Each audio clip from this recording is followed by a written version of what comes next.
Na verdade, a gripe H1N1, ela tem os sintomas semelhantes ao da gripe comum, tá certo? O principal é febre, tosse, pode ter dor de garganta, dor no corpo, dor nas juntas, e no caso da gripe suína, ela tem com maior frequência diarreia e vômitos.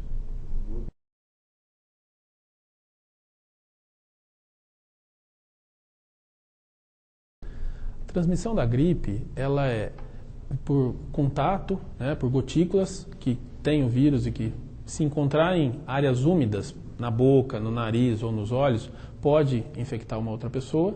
E também quando a gente coloca a mão em áreas, em locais que tem secreção que tem o vírus. Se você colocar a mão em algum lugar que tem o vírus e colocar no nariz ou na boca, você pode também se infectar. Então é entre pessoas ou de uma pessoa para um objeto e uma outra pessoa colocando a mão ali pode se infectar. Por isso as medidas de precaução principais são a lavagem das mãos, tá certo?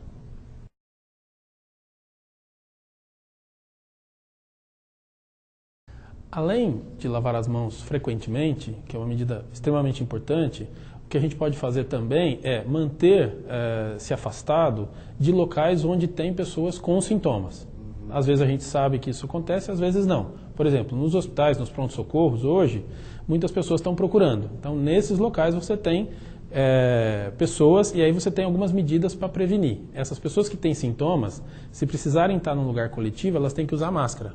As que estão com o sintoma, tá certo? O profissional que vai atender essas pessoas, o médico, a enfermeira, também tem que estar com a máscara, com o avental e com a luva. Fora dessas situações, num ambiente aberto, no cinema, no shopping, não existe evidências de que o uso da máscara poderá prevenir. Porque o vírus ele transmite no contato de uma pessoa para outra, mas bem próximo. Ele não está no ar e você adquire a infecção com o vírus suspenso. É só no contato muito próximo.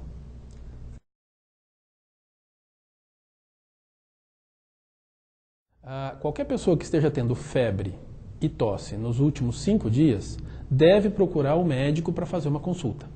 Esse é o ponto mais importante. Como nós estamos tendo uma epidemia, é importante você identificar os sintomas, procurar o atendimento. Na maioria absoluta das vezes, esse quadro vai evoluir de uma forma benigna para a cura.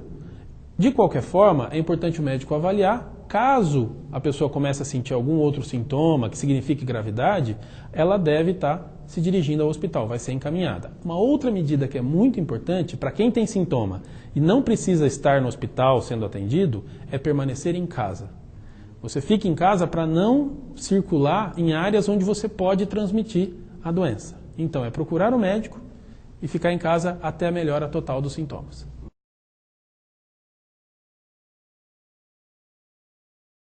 Na verdade, esse vírus da gripe, ele é originário de aves.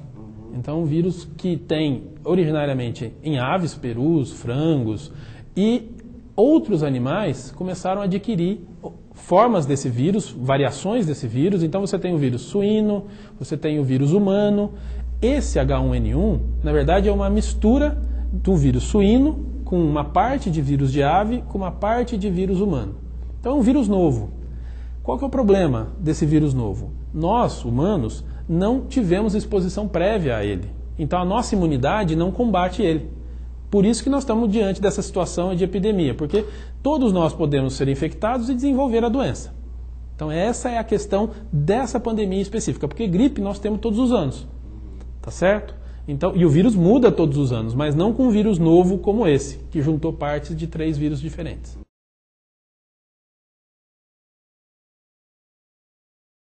Se você tiver superfícies secas e lisas, por exemplo, pode durar até 10 horas, viável. Mas alguns estudos mostram que a transmissão, para você adquirir ele, por exemplo, colocando a mão numa maçaneta, por exemplo, num período de 24 horas, você, se botar a mão lá, depois de alguém ter colocado infectado, você pode tê-lo na mão viável e eventualmente se infectar. Em superfícies tipo tecido, papel, no máximo 15 minutos. Aí a viabilidade dele diminui muito, porque ele depende da umidade. E a transmissão, a mais importante não é pelo ar. É o vírus entrando em contato em alguma parte do nosso corpo que tenha umidade. A mucosa dos olhos, do nariz ou da própria boca.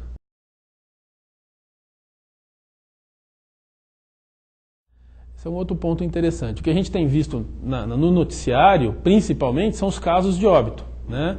Mas o que a gente observa pelos dados dessa pandemia, que começou no México, nos Estados Unidos e aí foi se espalhando pelo mundo, é que a taxa de mortalidade não é muito maior do que a da gripe comum, aquela que nós temos todos os anos. Então o vírus não é mais agressivo. O problema é que se você tem um vírus novo, as pessoas que nunca se infectaram com esse vírus, nessa circunstância você pode ter quadros de pneumonia viral.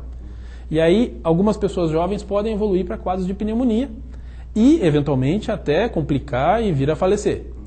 Além disso, que é mais comum nessas situações de vírus novo, nós temos aquilo que a gripe comum também tem. O que a gente ouve dizer da gripe comum? Pessoas idosas, pessoas com doenças crônicas, gestantes, pacientes com diabetes. Essas pessoas, crianças muito novas, essas pessoas quando se infectam com vírus, ela pode ter a gripe e na sequência da gripe elas terem uma complicação, que é uma infecção bacteriana, principalmente a pneumonia bacteriana. E essa pneumonia que vai complicar e levar o paciente a complicações, internações, eventualmente até o óbito. Todos os anos a gente tem um número de óbitos associado à gripe comum de 50 a 70 mil numa estação durante um ano de inverno no Brasil, por exemplo. Então é uma doença que complica nos grupos específicos. A H1N1 não está diferente disso. O que está é que, como é uma doença nova, está sendo muito falada, então está chamando muita atenção para isso.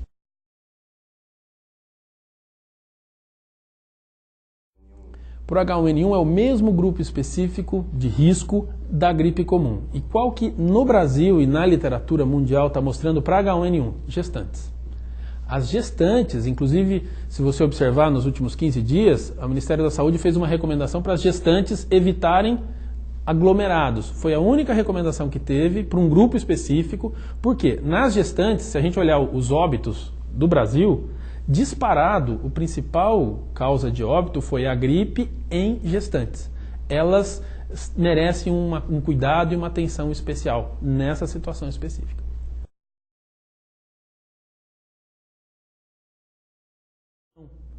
Quando está indicado o uso da máscara?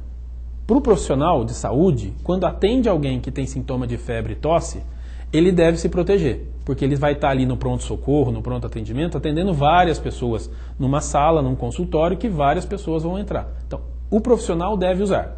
Isso e funciona para outras doenças que transmitem da mesma forma. Os pacientes também devem usar isso, as pessoas não entendem. Mas espera aí, eu estou com sintoma, eu uso a máscara? Sim. Se ele estiver num lugar coletivo, aguardando na sala de espera, por exemplo, para ser atendido lá no pronto-socorro, ele deve estar com a máscara, deve ter feito a higiene das mãos, por quê? Se ele tossir, se ele espirrar, ele libera partícula numa área que tem um aglomerado de pessoas. Se eu for ao cinema, justifica eu colocar uma máscara? Se eu estiver andando no metrô, justifica eu estar de máscara? Não há evidências de que essa medida seja eficaz. Tá certo? Então essa é uma questão importante, porque senão as pessoas começam a querer usar máscara em todas as situações. E se você for andar, em qualquer lugar que você for andar, a maior parte das pessoas não estão usando máscaras e estão corretas. Não há recomendação para que isso seja feito. Acho que essa é uma questão muito comum que sempre as pessoas às vezes estão querendo tomar uma prevenção, mas nem sempre isso é correto. No caso da máscara, não é efetivo em áreas comuns, coletivas.